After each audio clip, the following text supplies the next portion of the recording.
I came across this story and I was struck by the layers of it, how sometimes the hardest decisions come not from strangers, but from the people we love most. Let me share it with you, because this is the kind of narrative that deserves to be heard. This story centers on a woman watching her best friend navigate a relationship that keeps breaking her. Her best friend, 31 years old, has been with her fiancé for over 7 years. He's the father of her youngest child, and for years now, he's been pushing her to open their relationship, to embrace polyamory. But the narrator sees it differently. To her, it looks less like mutual exploration and more like a permission slip for him to sleep around freely. Years ago, he managed his fiancée's OnlyFans account.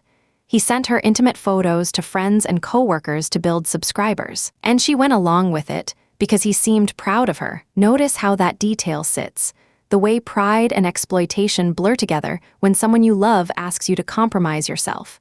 She's a stay-at-home mom now, juggling 3 children and college classes. She told our narrator she's terrified of ending up in government housing again, so she does what she can to keep him happy. Even after catching him sexting other women, repeatedly, his response, he can't stop his nature. So last year they agreed to bring in a girlfriend together, a 33-year-old woman who became part of their family dynamic. On Facebook, it looks official. Family dinners, sleepovers, date nights. On social media, it reads as an open relationship built on mutual consent. But then the story shifts. A few weeks ago, one of his longtime female gamer friends, our narrator calls her Emily, privately messaged the best friend. And Emily confessed that she'd been in an emotional and sexual affair with this man for 2 years. She said they were planning to meet for a trip this summer. He told his fiancé it was just a guy's trip. When the narrator asked her best friend why she didn't respond to Emily's message, her friend said she didn't want a spiral. She'd already confronted her fiancé, and he told her Emily was delusional, a friend who'd become too attached, too jealous, upset because he wouldn't leave his family for her. And the best friend believed him. That did not sit right with our narrator, so she messaged Emily herself. This is the moment where the narrative takes a turn, because what Emily shared wasn't vague, it wasn't ambiguous. Emily knew exactly who the narrator was when she reached out, and she gave her everything.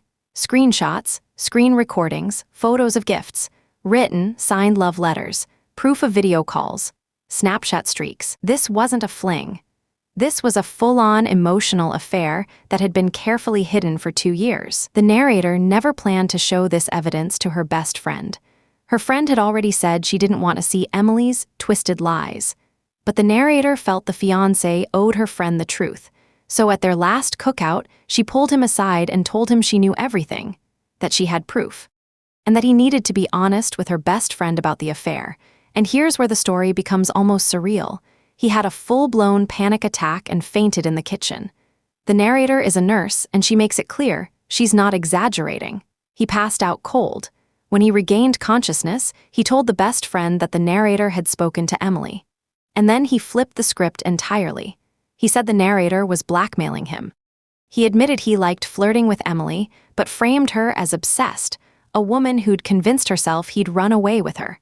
And the best friend, someone the narrator has known for over 10 years, chose to believe him.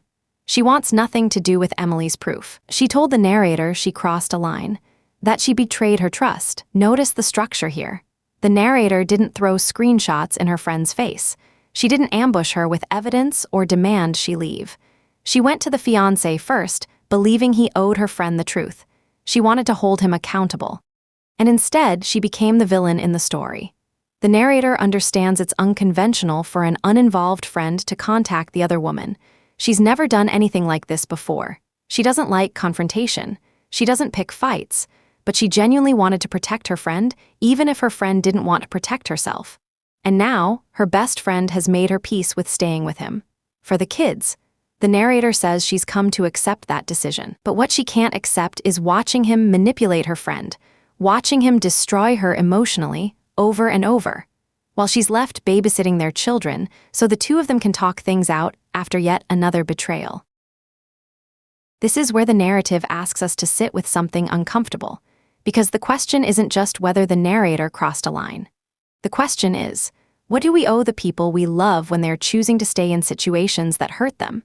The narrator saw her friend drowning. She saw a man who repeatedly betrayed her, weaponized her financial fears, and built an entire hidden relationship while calling someone else delusional. She had proof, not suspicions, proof, and she believed that mattered.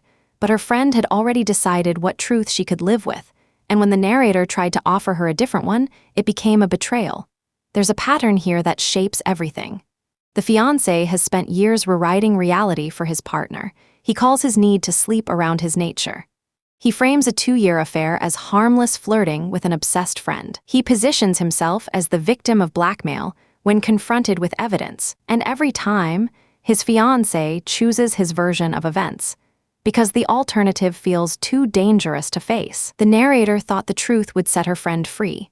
But sometimes, the truth just makes people hold tighter to the lie. And that's the heartbreak at the center of this story, not that the narrator was wrong to care. Not that she was wrong to want better for her friend, but that wanting better for someone isn't enough when they've made peace with less.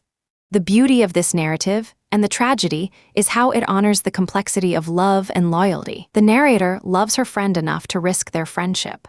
The friend loves her fiancé enough to stay, even when staying means accepting manipulation.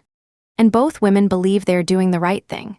Stories like this remind us why we tell them in the first place, because they honor the difficulty of watching someone you love make choices you wouldn't make, because they force us to ask, when does helping become interfering? When does loyalty become complicity? The narrator didn't get the outcome she hoped for. She lost her best friend's trust. She became the person who crossed a line instead of the person who tried to help. And now she's left holding proof that no one wants to see, watching a relationship continue that she knows is built on lies.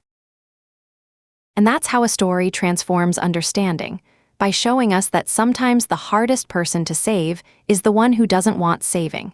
If this story resonated with you, if you've ever been caught between protecting someone and respecting their choices, let me know in the comments. And if you want more stories that examine the complexity of human relationships, subscribe so you don't miss what comes next. I'll see you in the next one. Title suggestions primary. I had proof my best friend's fiancé was cheating, so I confronted him. Alt 1. My best friend called me a traitor for exposing her fiancé's secret affair. Alt 2. I got the receipts on my friend's cheating fiancé. Now she won't speak to me. Alt 3. I confronted my best friend's fiancé with proof of his affair. He fainted.